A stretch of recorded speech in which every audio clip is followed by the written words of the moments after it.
Buenas, ¿qué tal? Nosotros somos Tina, que es un canal de YouTube y un programa de radio en el que solemos hablar pues un poquito de tema de cómics, de manga, de series, de cine, un poquito de todo. Y luego en algunos eventos pues también nos dejan dar alguna que otra charla, un poco aquí la chapa, y en este caso pues queríamos hablaros de la cultura japonesa en el mundo occidental. O sea, cómo ha influido un poquito exactamente la cultura japonesa en lo que es los tiempos. Lógicamente vamos a hablaros de cine, sobre todo vamos a hablaros de un poco cultura geek, que al final es supongo lo que nos interesa a casi todos los que estamos aquí presentes.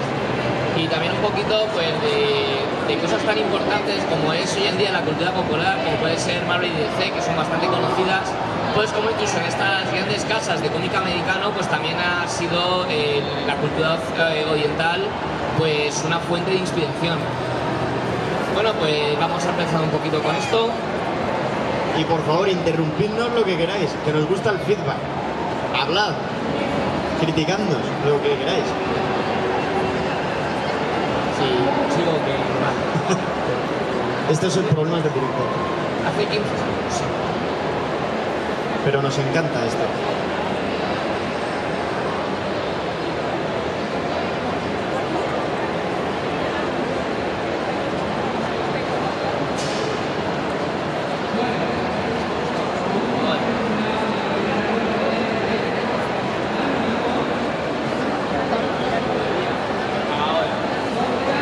Perdonad, que hemos tenido que hacerlo de manera muy rústica y ahí va. Totalmente. Vale, Hoy vamos somos a hablar... menos manos, más problemas. Pero así os reís un poco de nosotros. Totalmente. Vale, ahora vamos a hablar de la cultura japonesa en el cómic occidental. Y vamos a hablar un poquito de Marvel y DC. Lo primero de todo, que sepáis que ha sido algo recíproco, porque tanto el manga, sobre todo a partir de principios del siglo XXI, empezó a coger bastantes elementos de los cómics de superhéroes, sobre todo de los cómics de los años 80, 90, y han ido aplicándolos, como también en este caso pues la cultura occidental fue cogiendo diferentes elementos de lo que es la cultura oriental. Por ejemplo, vamos a hablar del caso primero de Batman. Batman directamente, aparte de ser uno de los detectives más importantes de su mundo DC, o sea, en DC es el detective directamente, y le tenemos que él cuando hizo su adiestramiento empezó adestrándose las artes ninja. No solamente eso, sino que también estuvo trabajando en lo que era el arte de la espada samurai y sobre todo en todo lo que es el tema de ninjitsu, pociones, usar bolas de humo y demás. En los cómics que tenemos ahora mismo tenemos primero el cómic de Robin. Esto fue en el año 86, que es cuando Batman, pues bueno, Bane le parte la columna vertebral, tiene que volver a entrenarse y se empieza a entrenar como ninja para Lady Shiva, que es pues una asesina profesional de ninja. Luego tenemos Night End, que es, continuando un poquito toda esta historia, cuando empieza a recordar todo su entrenamiento y empezamos a ver pues todo lo que era la época de Bruce Wayne en Japón. Todo lo que es, pues todo lo que fue, pues eso, la vida en Japón y demás que tuvo él y sus entrenamientos, tanto su entrenamiento como ninja, como su entrenamiento como samurai, como también la parte en templos de meditación. Aquí es la propia Lady Shiva la que le obliga a realizar y a recordar todo su entrenamiento oriental y de hecho le insta a matar en última instancia, como siempre, para superar esa barrera, para poder volver a convertirse en heredero de la capucha de Batman, que en ese momento la tenía otra persona. Y luego, más actualmente, en el 2012, salió este Batman Año Cero, que de hecho ahora mismo tenéis recopilado en un solo tomo, donde recomendable. Vemos una revisión a todos estos cómics más clásicos, porque estos cómics estamos hablando de entre los años 80 y los años 90, los dos primeros, y este tercero, pues como digo, es de 2010 y es pues un poquito más actual todo lo que estaba pasando con Batman, y volvemos a ver pues, un poquito su entrenamiento y sobre todo más rasgos en lo que es el camino del samurái y el camino del ninja, que te van a ir narrando dentro de toda la trama. Se nota hasta en los dibujos, ¿eh? El paso del tiempo es buenísimo verlo así ahora, en perspectiva.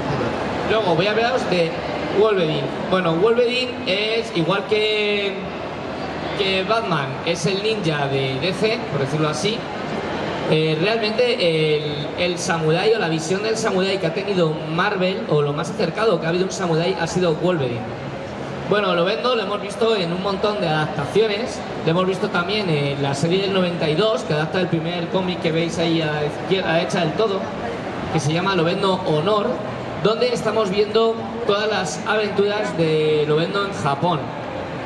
¿Por qué sucede esto? Porque cuando se creó el personaje por Len Wein, que bueno, primero fue una colaboración que hizo dentro de Hulk, y después de eso le metieron las garras que estuvieran dentro integradas en el cuerpo, porque al principio las garras no estaban dentro de su cuerpo. En el primer cómic eran un arma, que de hecho es un arma ninja, que son unos enganches que se ponen en las manos para que sean las garras. Y ahí pues se enfrenta el personaje con Hulk, porque su auténtico poder es la regeneración, para el que no lo sepa, que hoy en día no lo sabe.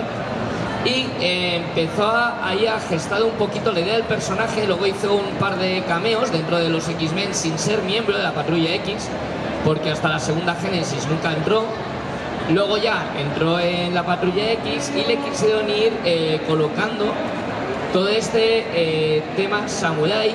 Luego también con los Alpha Flight, que es un grupo canadiense, porque este personaje, pues para que no sepa, lo dicen canadiense. Y a partir de ahí decidieron, oye, pues esto del tema samurái con Wolverine pega muy bien, a la gente le está gustando, ¿por qué no tiramos más por ahí? Y entonces el señor Frank Miller, que a lo mejor le conocéis por El Regreso del Caballero Oscuro, o 300, seguro que sí. O bueno, yo qué sé, pues mil cosas. De hecho, el Frank Miller luego volvemos a hablar, porque a Frank Miller todo lo que es la cultura oriental le flipa y lo vais a ver muchísimo en su obra. Dijo, oye, pues yo voy a explotar toda esta historia que hizo Chris Claremont, que fue el que metió a Lobezno dentro de los mutantes en X-Men. Dijo, oye, pues vamos a hacer algo chulo con ello. ¿Y qué hace? En la serie individual de Lobezno, que acababa de comenzar, se lo lleva de la Patrulla X y directamente lo manda a Japón, a vivir una aventura en Japón, en la cual pues se va a enamorar de una chica que está dentro de su padre, su dueño es jefe de la Yakuza, y empieza a haber una movida bastante gorda que no os voy a contar para que la veáis.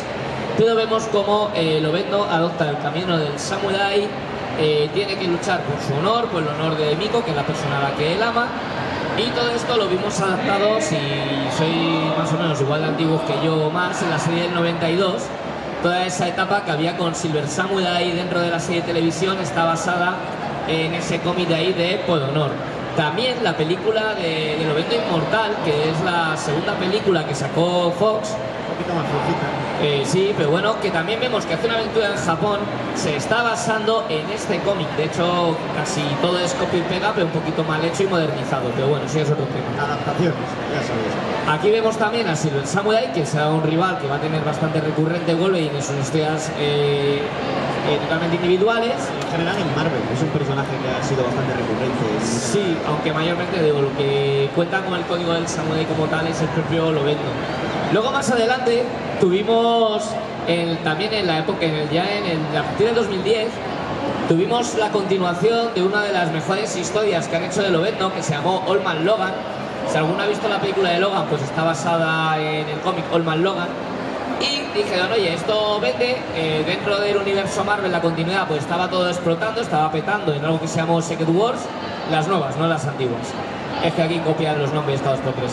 Y dijeron, ¿por qué no volvemos a rescatar al viejo Logan, que nos hizo vender millones de cómics, y así vendemos más cómics? O sea, realmente ese fue el motivo por el que trajeron el personaje que molaba, querían continuar con él, y sorpresa, querían dinero. Cuando juntaron los universos, pues lo metieron dentro de la continuidad. ¿Qué fue lo interesante? Fue esta etapa de aquí, que es la que veis un Shuriken en esa portada tan chula, en la cual Logan volvió a Japón. ¿Por qué he puesto junto tanto Honor como el viejo Logan? Porque ambas historias se retroalimentan. ¿En qué sentido? Si tú nunca has visto Honor, o sea, de Logan Honor, pues no pasa nada. Puedes leer el viejo Logan tranquilamente.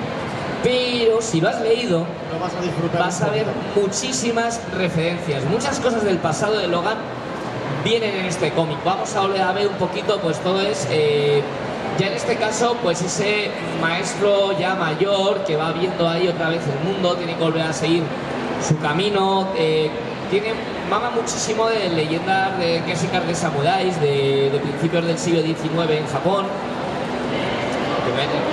vamos, que mayormente tiene muchísima mitología del mundo samurái y del Japón feudal dentro de una historia en el día de hoy, porque esto está basado en el 2010-2012. Aquí veremos, en la siguiente lo veis, en Norman Logan, que también continuaba un poquito toda esta historia, o sea, esas dos portadas del medio son más o menos continuaciones, donde vemos que Miko, que es el mismo personaje que vimos en Honor, que es la primera de todas de Miller de los años 80. Aunque lo ven no sea bajito y un poco peludo, ha tenido bastantes novias. De hecho, sí. Pues aquí regresa y toda la movida de Yakuza de su padre que vimos en el primer cómic, aquí nos encontramos otra vez una movida similar y todo es recurrente. ¿Qué es lo divertido? ¿Cuál es el point del viejo Logan? Aparte de ser un personaje muy carismático, que todo lo del pasado de Logan acaba afectándole al personaje. Vemos otra vez su vuelta a Japón. De hecho, es muy interesante cómo recrean el Japón actual y cómo Logan lo ve, porque claro, Logan es una persona que dentro de los cómics ha vivido más de 200 años. Entonces está muy bien todo, porque además tiene mucha narración en primera persona, de pensamientos, de cómo va dirigiendo todo. De hecho, la forma de narrar, de dibujo, parece casi una ilustración sacada de estas típicas cuadros de artistas japoneses que podemos ver en los museos. Y es que es algo muy interesante. Y luego lo último que he traído ahí de Lobezno es el Lobezno Sneak, que para el que no lo sepa, como curiosidad, lo del Sneak, ese que ves ahí, es la onomatopeya que ponen siempre en los cómics cuando Lobezno saca las garras. Pues suena un Sneak y por eso lo han traducido bien. ¿Qué es lo que mola? Que este cómic, bueno, es un cómic de Sutomu Niven, es el creador del anime Brain. Bueno, manga y anime de Brain, que a lo mejor lo conocéis porque salió hace poco su adaptación en Netflix. Y de hecho, pues ahora tenéis hace poco los tochales, que lo están sacando bastante chulos, que por fin se rescata. Y lo interesante es que aquí sí que tenemos a un mangaka o un autor japonés poniendo su visión de lo. ¿De qué va? Mayormente Lobezno Sneak. Literalmente es el universo de Brain, con otros nombres, con otras cosas, pero el universo ciberpanquero de Brain. Y por movidas temporales, a Lobezno lo cogen de su tiempo y le llevan para allá. Una cosa muy utilizada en los cómics. Sí, mayormente es eso. O sea, hay una niña que está en peligro, la niña, por motivos que al principio del cómic desconocemos, no voy a decir más para que lo leáis porque la verdad es que mola mucho, y son 16 oyentes el cómic. Y mayormente cogen a Lobezno y se lo llevan a este mundo futurista de Brain. Y vemos cómo Lobezno tiene que sobrevivir en este mundo, salvar a la niña, cumplir su aventura, volver a su mundo.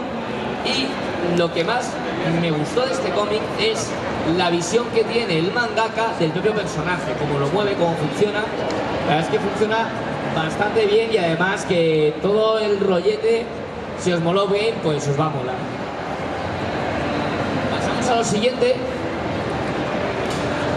Aquí. Si podemos. Sí, podemos. Que ahora vamos a hablar de Daredevil. Bueno, hace un momento os he hablado de Frank Miller, autor de 300 y de, bueno, 1000 obras más. También hablaremos de Ronin más adelante. Aquí tenemos a el personaje Daredevil, que es un personaje que nació en los años 60 y al principio no tenía nada que ver con el rollo ninja que podéis ver hoy en día que puede tener el personaje de Daredevil. Pero ahora mismo, igual que os comentamos que Lobezno es exponente dentro de Marvel del modo de vida samurai, Daredevil es exactamente lo mismo, pero con el modo de estilo ninja. Claro, aquí cogió muchísimo porque sí es verdad que a partir de las 10-12 primeras historias empezaron a meter toda la idea de la mano, todo ese tema y tal. Realmente el camino del ninja, toda esta parte ya más orientalizada, la metió Frank Miller cuando cogió su etapa en Daredevil, que es esa primera imagen que veis allí a mi mano derecha, a vuestra izquierda. Es de las primeras viñetas que empieza a recontar el origen de Daredevil, y lo vemos ya pues con un Daredevil más ninja, que también fue el que vimos en la serie de televisión de Netflix. ¿Alguno ha visto la serie de Netflix? La visión que tenemos de Daredevil de allí es el de Frank Miller, no es la clásica que tenían al principio. Daros cuenta que el traje es prácticamente igual al de la serie. Luego también tenemos ahí pues, la mano, que es una organización secreta ninja que va contra Daredevil. Luego llega un momento en los cómics, que es lo que veis ahí en medio, que él mismo se hace, bueno, ahí arriba vemos a su maestro, que también era un maestro también occidental, pero que se había convertido en un ninja, como le está enseñando, el que era ciego. Bueno, todo el mundo yo que conoce la historia de Daredevil, no estoy contando nada nuevo. Y luego en los cómics sí que una cosa interesante es que se acabó haciendo en el año 2014 Señor de la Mano. Ese cómic fue bastante bueno y además junto a muchos héroes callejeros. Fue una historia que estuvo bastante bien, La Tierra de Sombras. Estaba Luke Cage de por medio, estaba Puño de Hierro, el Caballero Luna, Spider-Man también salía. Hasta Ghost Rider me parece que hizo una pequeña aparición sí. en la saga.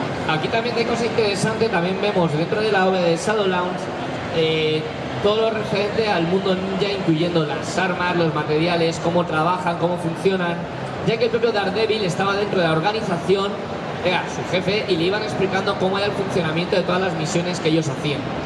Como curiosidad alterna que no tiene nada que ver con esto en sí, para el que no lo sepa, las tortugas ninja están basadas en Daredevil. O sea, es una parodia de Daredevil. De hecho, los malos de Daredevil, como he dicho, se llaman La Mano.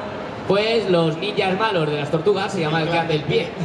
Pues alguien tenía dudas. Y de hecho, los primeros personajes quedan en blanco y negro, porque las tortugas ninja al principio eran en blanco y negro, no eran en color. Así que no podíais diferenciarlas. Las cuatro eran exactamente iguales. Y además el look que tenían era el mismo look que tiene Daredevil, similar, vamos, porque son tortugas, a la primera imagen de la derecha, así, pie derecha, la primera de todas. Que si no me creéis lo podéis mirar porque está en internet, pero vamos que...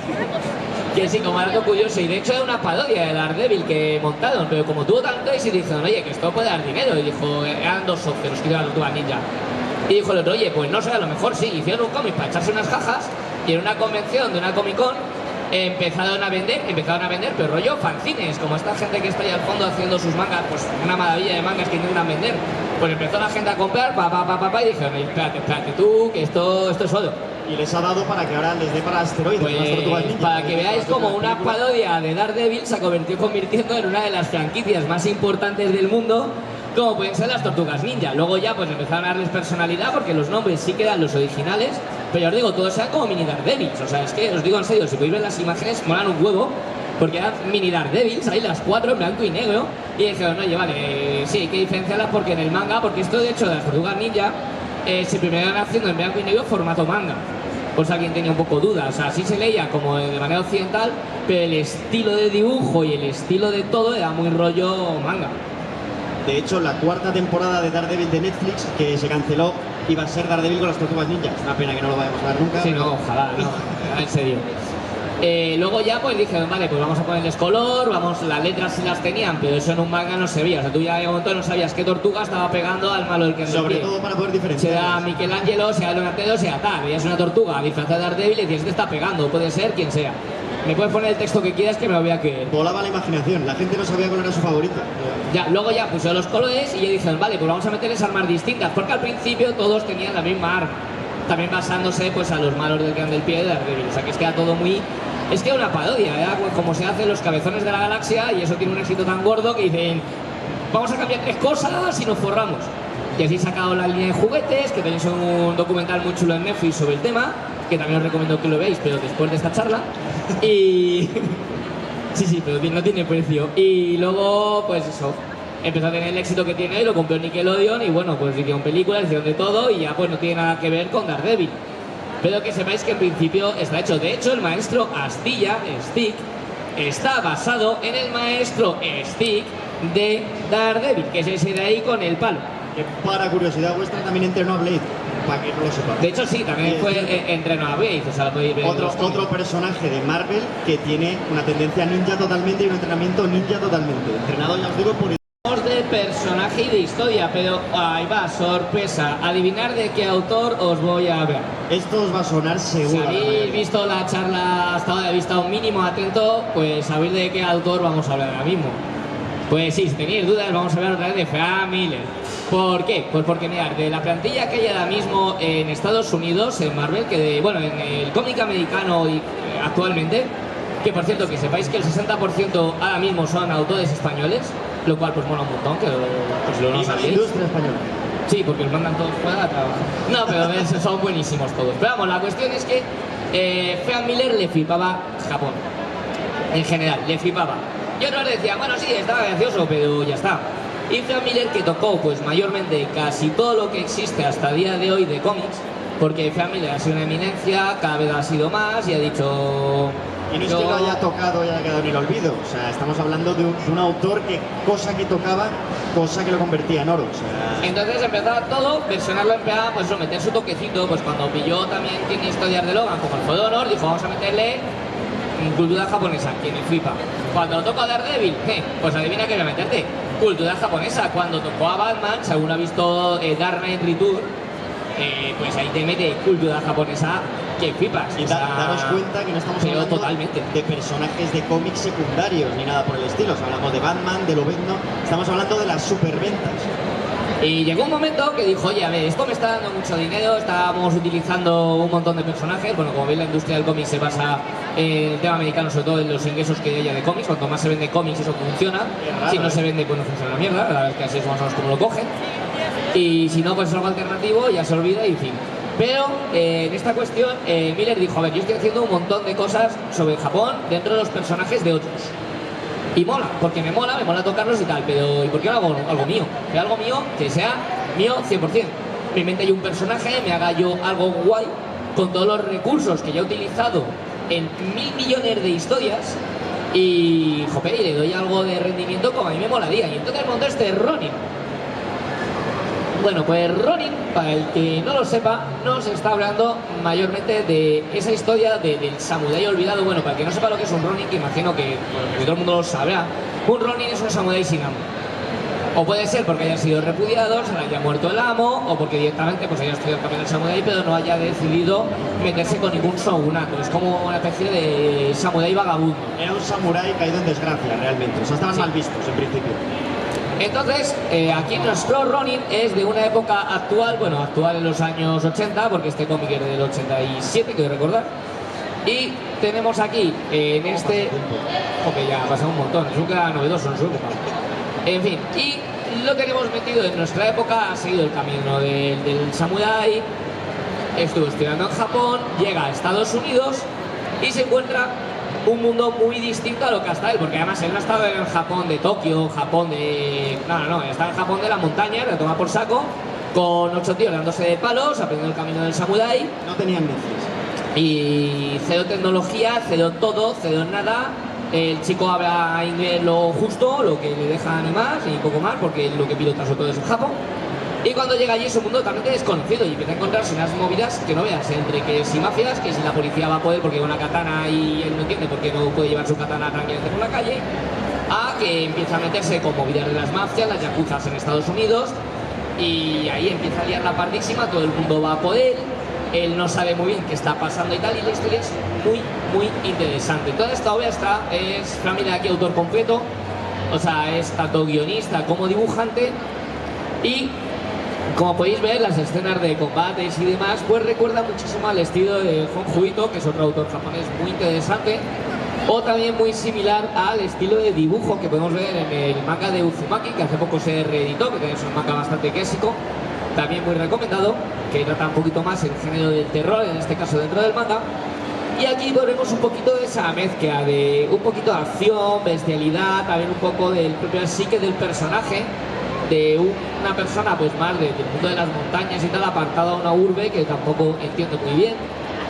Y es un cómic muy interesante, ha funcionado muy bien, de hecho se llevó un premio Eisner, que el Eisner, para el que no lo sepa, pues es como los Goya o los Oscar del cine, pues aquí los Eisner...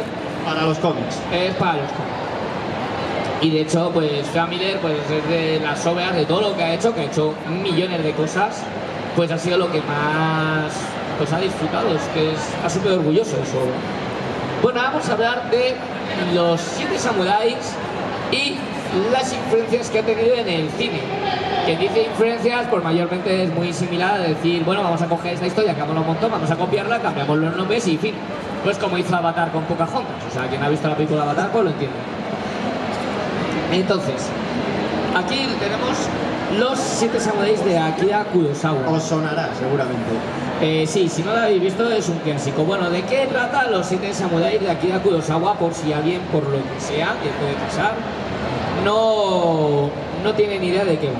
Los Siete Samuráis es una historia en la cual un pueblecito está siendo acosado por unos bandidos, unos ladrones, que se están aprovechando del pueblo. O sea, van para allá, les piden el dinero, piden las tierras, piden el campo, y estos van pagando hasta que se dan cuenta de que ya no pueden pagar más, y por la protección dice, bueno, pues como dentro de 3 meses vuelvo para acá.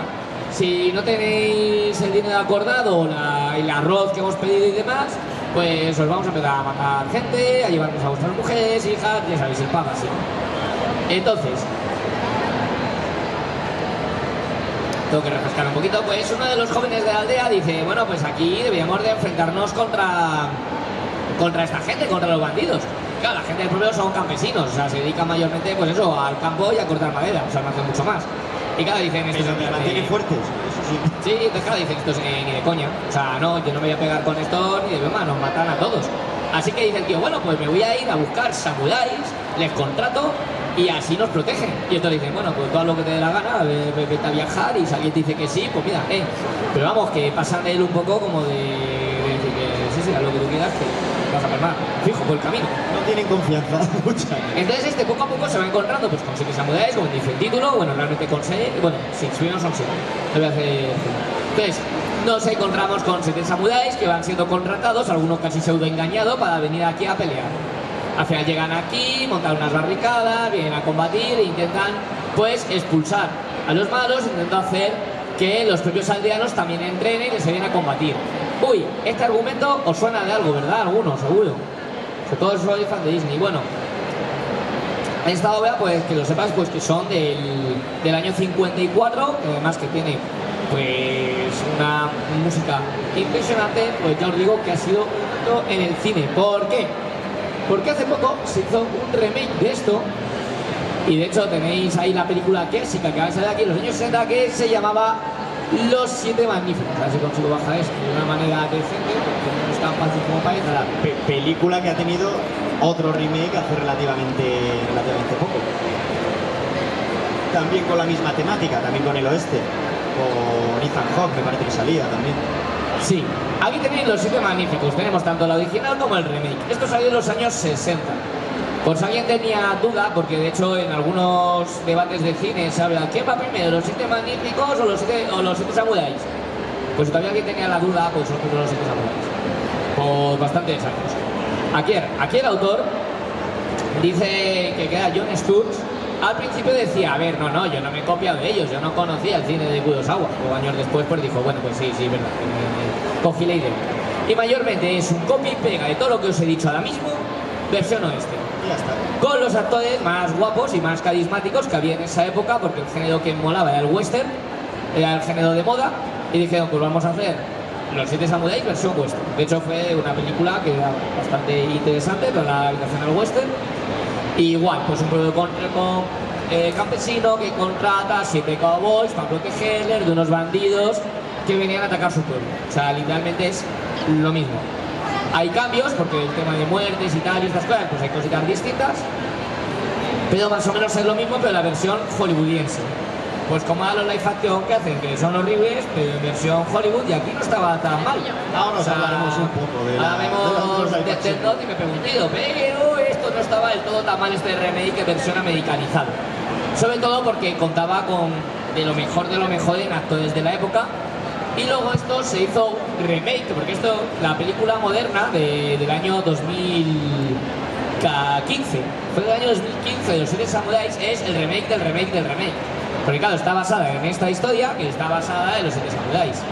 Y mayormente es lo mismo, igual, pero con actores más guapos de los años 2010, en vez de coger los de los años 60. Sí, que alguno no estaba bien. Ya no estaba ni para... Alguno no se podía comparar. Luego, ¿qué tenemos aquí?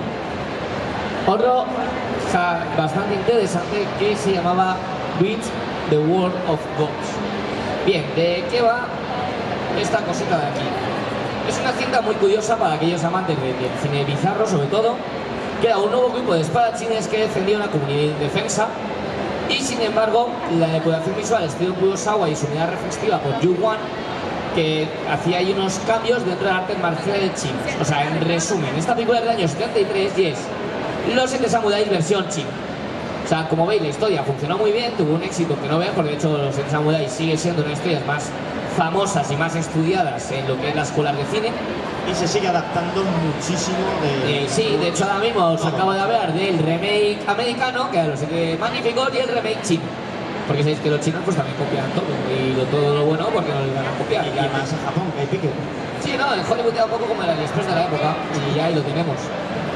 Y luego pasamos a otra que a lo mejor ya conocéis, y a lo mejor incluso a alguno le va a explotar la cabeza, o no.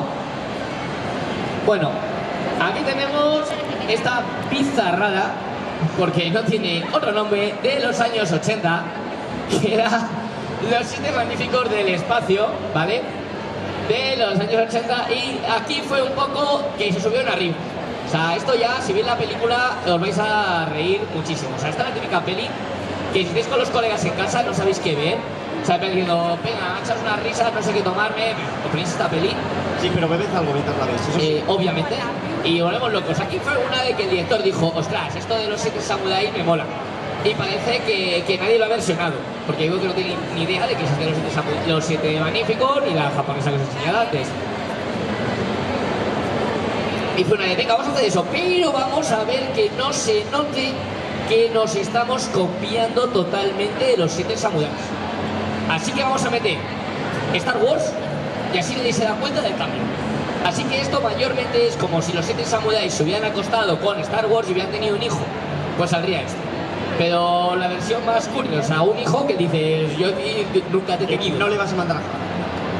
Entonces, mayormente esta bizarrada, porque no tiene otro nombre, Los Señores del Espacio, fue una historia que basaba en términos rollo Star Wars total. O sea, de hecho a Star Wars me refiero sobre todo a la primera, el episodio 4. Basada también con los siete samuráis.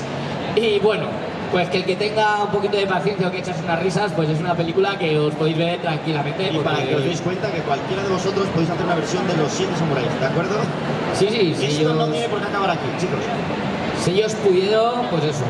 Una cosa muy interesante es que en esta Q3 de serie B había gente muy importante, y esta gente pues hoy en día pues tampoco quiere que se note, pero a ver, Roger Corman a lo mejor no lo conocéis tanto, pero si yo os digo James Cameron, todo el mundo lo conoce. Ya suena un poquito, ¿no? Ya os suena, ¿verdad? Yo antes ya he hablado de un plagio del señor Cameron hace un rato, que fue número 1 en taquilla mundial durante muchos años, hasta que en Game se lo quitó. James Cameron, autor de Terminator 2, bueno, 1 y 2, autor de Titanic, nos toqueó Titanic con DiCaprio, ya sabéis, cuando murió porque nos agarró la tabla. Qué de lágrimas. Ojo el spoiler, el que no lo supiera dar, pues mira, no sé qué está haciendo toda su vida si no ha visto eso. Han sido cruceros en los mares de lágrimas. Pues James Cameron, nuestro querido amigo de los Pitufos Azules de Avatar, pues sí, fue director de esta Q3 en sus años mozos. Quería experimentar y mira.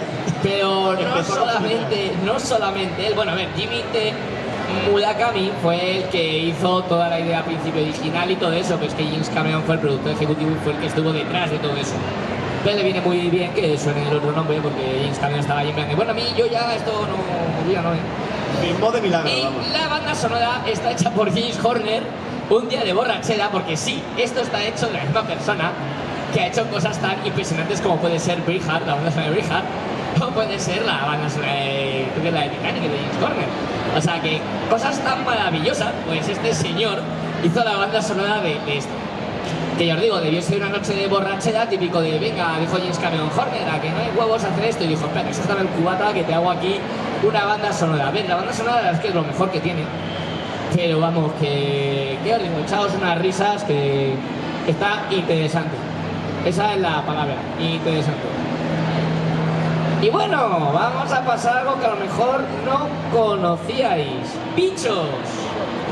Ya hemos hablado cómo los siete samuráis han sido copiada por los americanos en Hollywood, típico western, que era lo más de moda en esa época. También hemos visto cómo los siete samuráis han sido copiados por los chinos, que ya lo hemos estado hablando. También hemos visto cómo James Cameron con otras personas pues hizo su bizarrada del espacio de los siete samuráis, a los que van al espacio.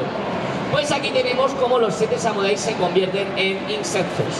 Porque, no se va a quedar atrás. Sí, Disney copió, bueno, Disney Pixar o como queráis llamarlo, pero vamos que está Disney Pixar, copió a Bichos. O sea, la narrativa es exactamente la misma. Vamos a ver si os suena. Un grupo de bandidos ataca a un pueblo desprotegido. Los saltamontes atacan a las hormigas.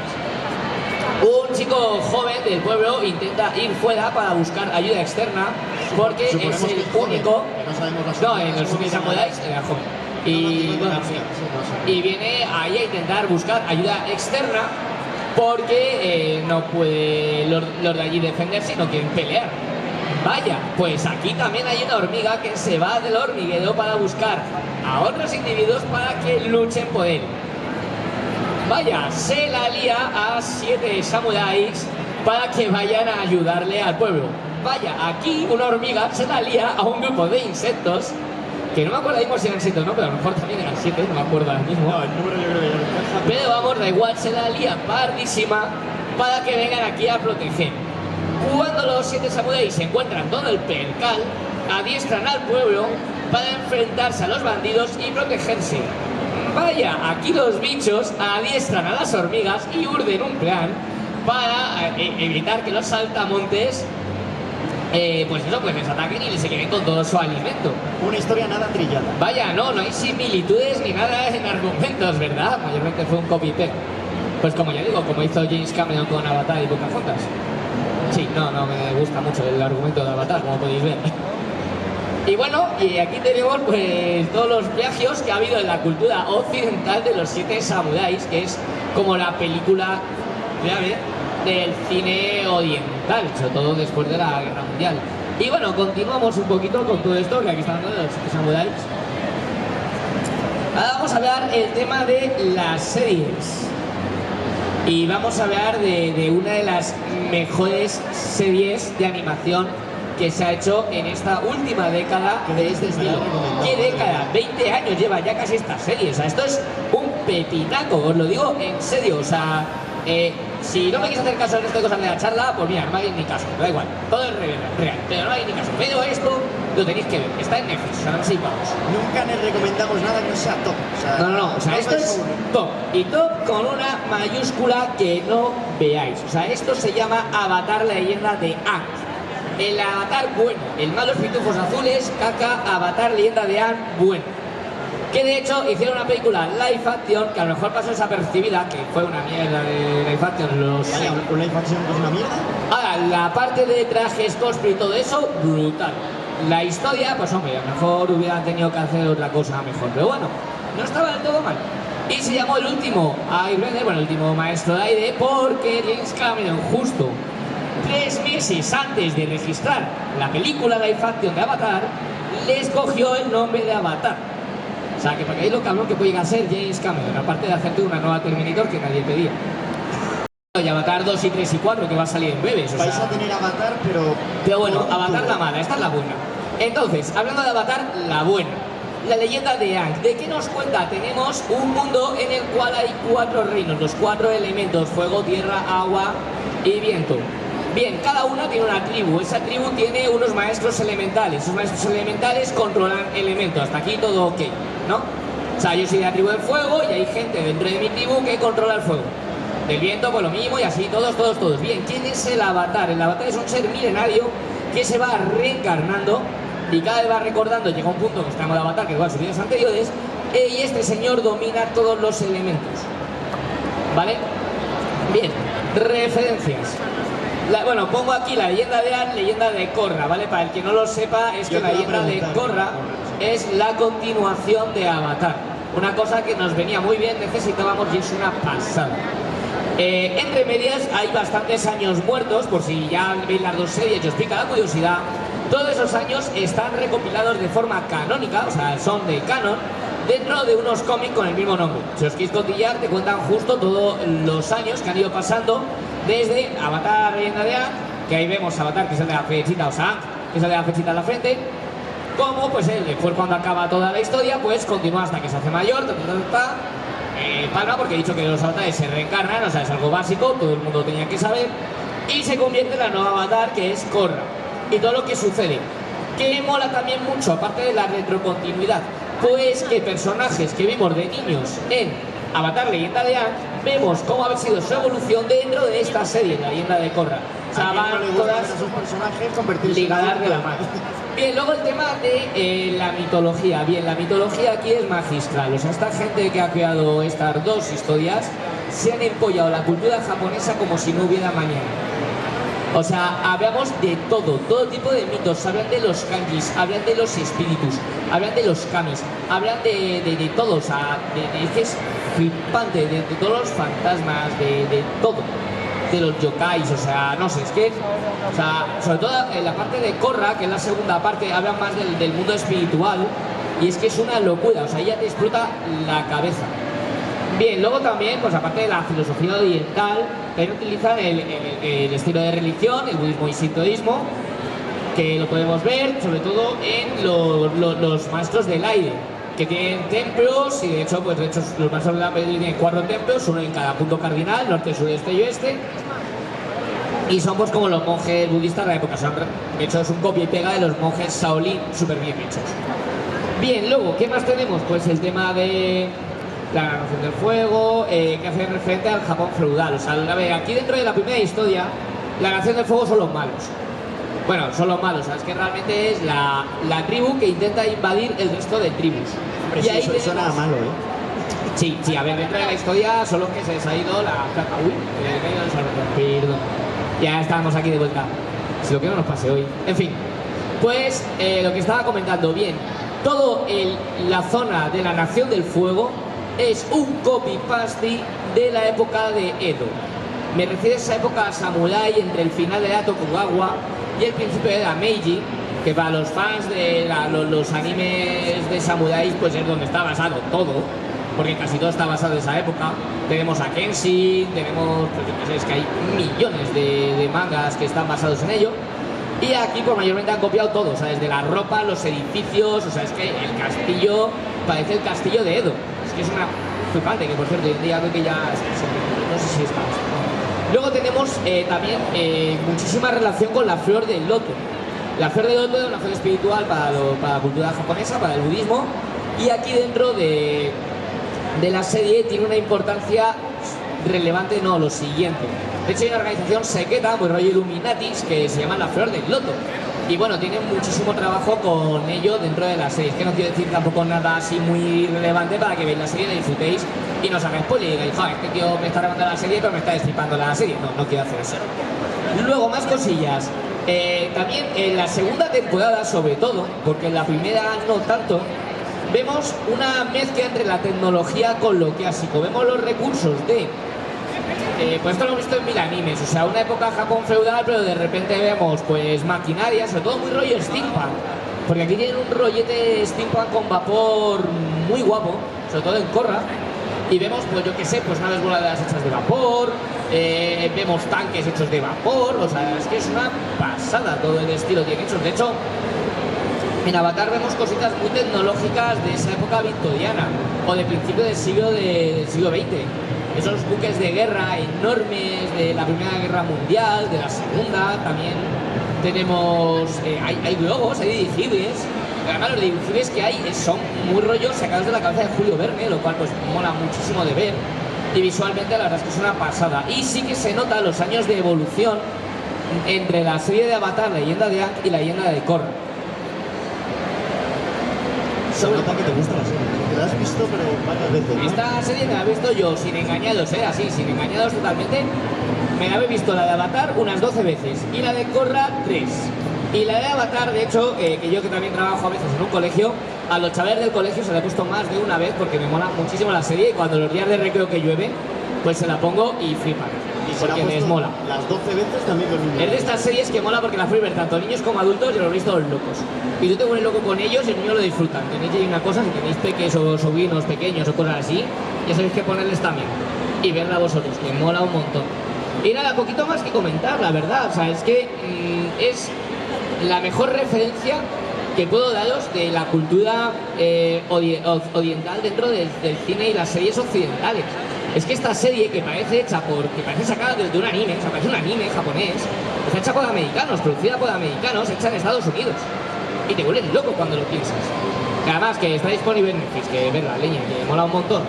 vamos a pasar ya a lo siguiente, porque si no podría hacer solo una conferencia hablando de Korra y Avatar y... De hecho, podéis pedirlo para la siguiente. Y me volvería loco. Avatar. Y aquí, bueno, pues para el que no lo sepa, para los fans, pues sí, Ladybug también está basada en la mitología oriental.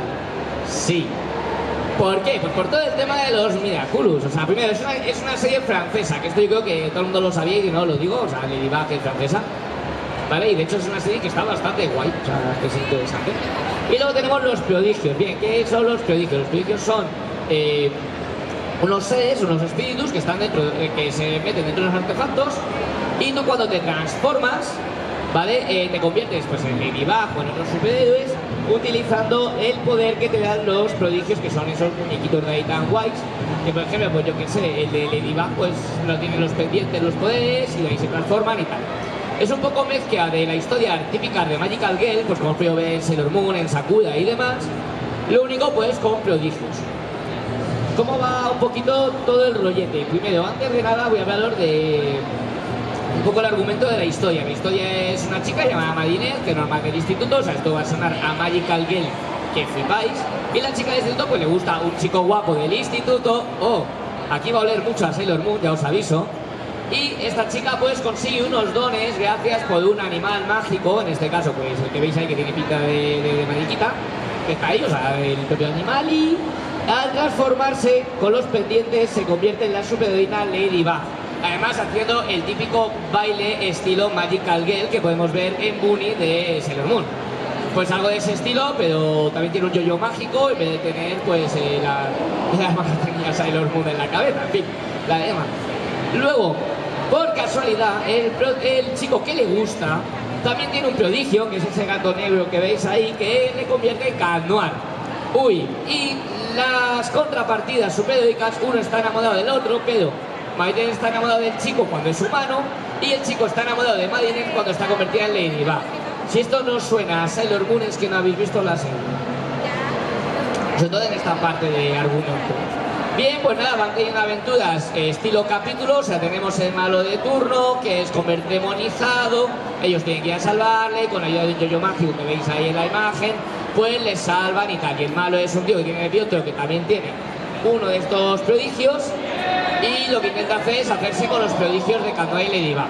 Otro argumento que no se ha dado nunca. Vamos, no está trillado ni nada y no se ha visto en los capítulos de Magical Girl de todo.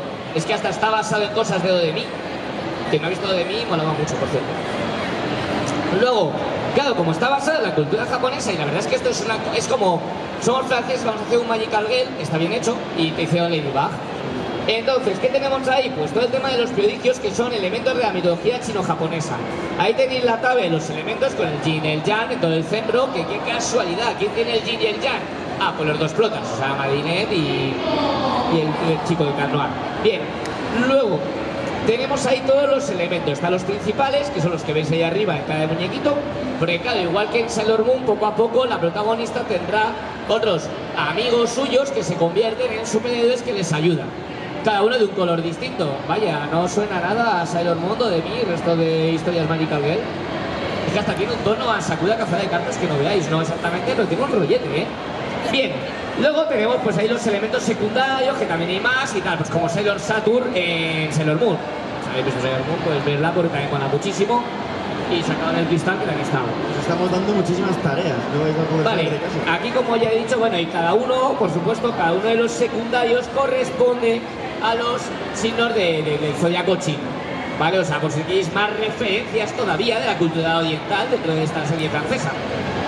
¿Qué tenemos ahí luego también? Pues como ya he dicho, bueno, es que es tipo Sailor Moon Cascato Sakura, con que veis un poquito la serie, pues lo veis, es que hasta el estilo de episodios es el mismo.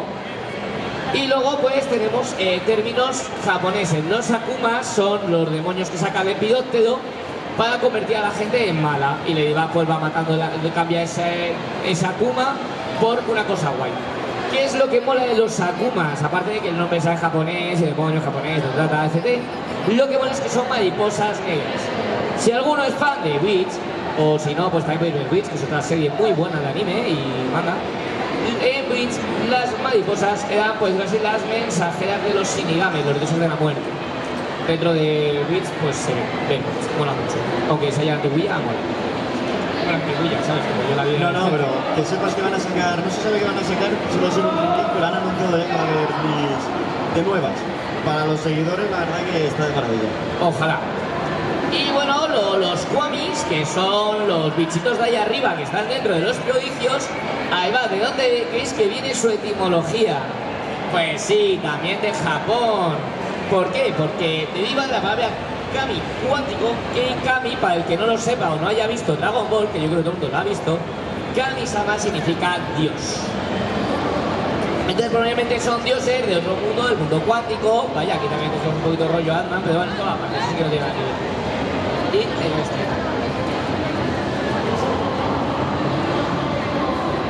No.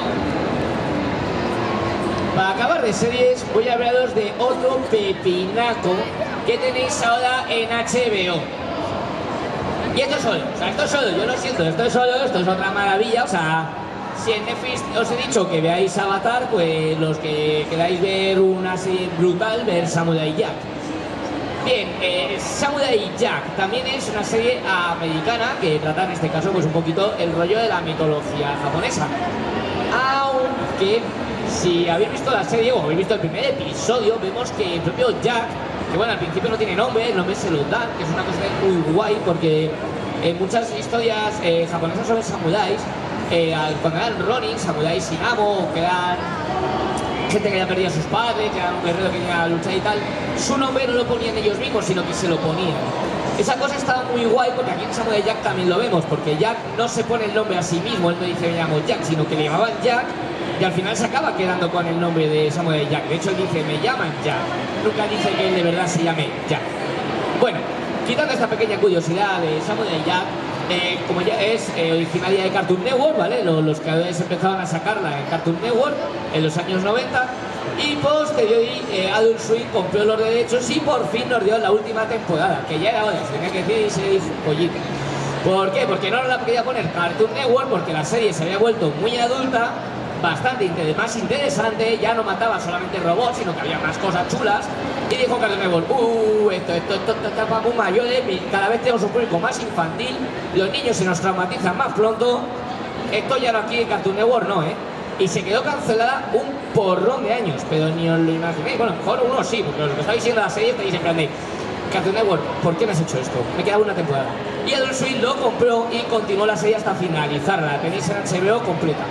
Y si no, pues bueno, pues en cualquier otro medio que podéis buscar Samurai Jack. Bien, en este caso, Samurai Jack, pues era un samurái, Japón feudal, hijo de un señor feudal, que el demonio Aku vuelve a la vida, intenta matar y destruir por venganza a la familia de Samurai Jack porque sus antecesores derrotaron a Aku con una espada, una katana mágica, y Aku revive, ataca a todo el pueblo de Jack, lo manda a la porquería y Jack tiene que huir de pequeño, va entrenándose en diferentes partes del mundo como un guerrero completo y cuando ya está preparado recupera su espada y va a por Aku. Cuando se enfrenta a Aku está a punto de derrotarle, pero Aku lo que hace es que le manda al futuro, un futuro en el cual Aku es mucho más fuerte y todo el planeta está dominado por él. Bien, pues toda esta cosa que mola un huevo y que decís, joder, esto es la trama de toda la serie. No, es la trama de los primeros 20 minutos de la serie.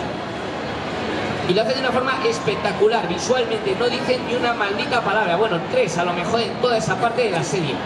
Y os habéis enterado de toda la historia. O sea, si es un clímax, no sé lo que es.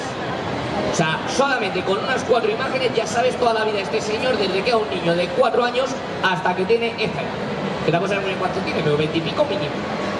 Luego, cuando viaja al futuro, se encuentra un mundo steampunkero, moderno, con alienígenas que vienen de otros pasados. Hay comercio intergaláctico, hay internet. Tiene móviles que él no tiene lo que es un móvil. O sea, flipas todo. Porque es un japonés sacado de la época feudal, en la época actual. Bueno, actual no, es que es el futuro de nosotros. Bueno, el futuro muy raro, pero el futuro de nosotros. Y empieza a vagar por todo ese mundo desconocido para intentar regresar a su pasado y poder cambiar las cosas y encontrarse a Aku. Tiene un montón de historias, cada historia es una pasada y muchísimas historias, sobre todo en la primera, segunda y tercera temporada, están basadas en historias casi leyendas de la cultura japonesa. Aparte de que también hace millones, pero es que millones de referencias tanto al cine clásico americano como al cine clásico oriental.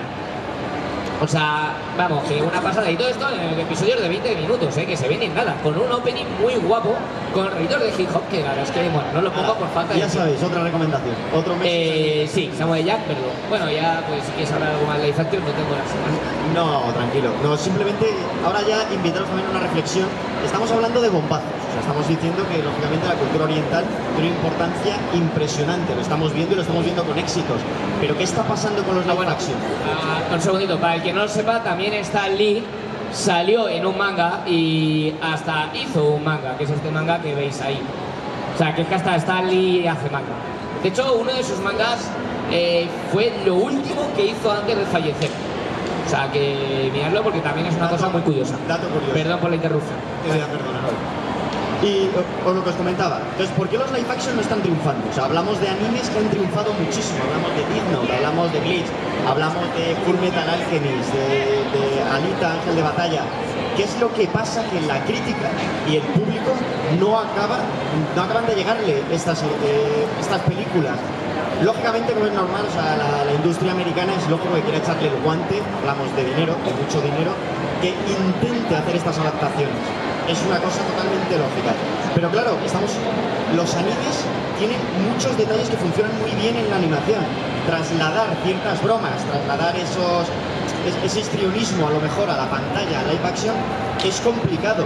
Pero realmente hay dos cosas que están fallando por encima de todo. Por un lado, los americanos americanizan, es una cosa que es así de simple, entonces queda el material original totalmente lo repudian al final. Entonces, ¿qué pasa? La gente que es fan de esto y que realmente podría ir al cine ilusionada no acaba teniendo algo de calidad y las críticas son malísimas normalmente.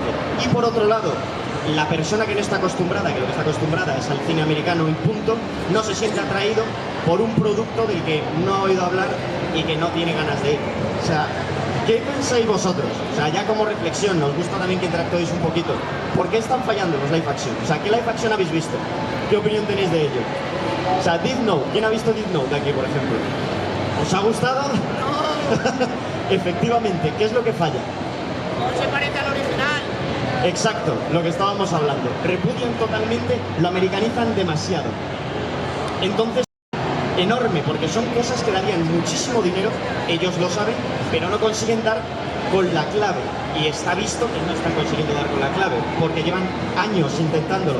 Entonces, ¿por qué funcionan los Vengadores? Porque están acostumbrados a un ritmo americano, a un ritmo y a un guión, una narración totalmente americana. Entonces funciona en la pantalla, no tienen que americanizar nada, ya está ahí. Pero cada vez que cogen algo de la cultura oriental, cambian totalmente el ritmo. Entonces a la gente que le ha traído desde un principio un manga o un anime, no le atrae la película.